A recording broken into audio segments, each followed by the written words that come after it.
Vengo llegando a la casa de mi compadre y encuentro un velador en la calle. Y me dice que no le sirve porque no cierra bien. Y con eso motivo suficiente para eliminarlo, me dice. Yo lo miro. No, pues le digo yo, esto tiene solución y muy fácil. Cambiemos los rieles. Eso es lo que está malo. Así que quédate y te voy a mostrar cómo se cambian los rieles de un mueble y le extiendes la vida útil.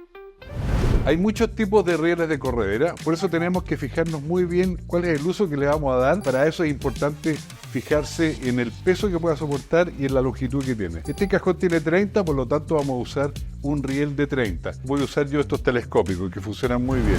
Yo ya desinstalé los antiguos, quizás tú no necesitas hacerlo porque los vas a instalar por primera vez. Y en ambos casos lo importante es que te asegures que la superficie donde irán los rieles nuevos esté limpia, libre de polvo. Lo siguiente entonces es separar la corredera en sus dos partes. Para eso se extiende completamente, se baja esta palanca y lo separamos. Una va aquí en el mueble, en la pared del mueble, y la otra va en la pared del cajón.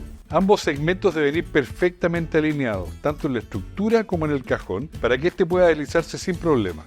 Para eso vamos a posicionar y marcar la ubicación de nuestras correderas antes de instalar. Antes de continuar, dos consejos. Ya tenemos hechas las marcas, pero si usted se está construyendo un mueble y va a hacer el cajón, tiene que preocuparse que el ancho del cajón más los dos rieles, uno por cada lado, tienen un ancho igual o tal vez 1 milímetro menor que el ancho interior del mueble. Si no, o no va a entrar porque le van a tomar los rieles, o no se van a juntar las dos partes del riel porque le quedó más chico. Y el segundo consejo es que el riel uno lo puede poner en la base del cajón o más arriba, de la mitad hasta la base.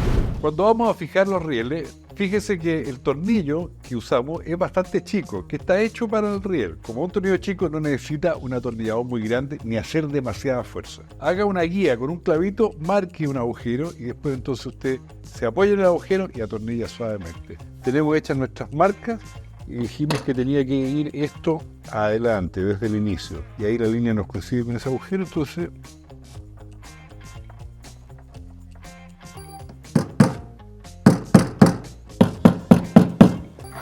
y lo ponemos.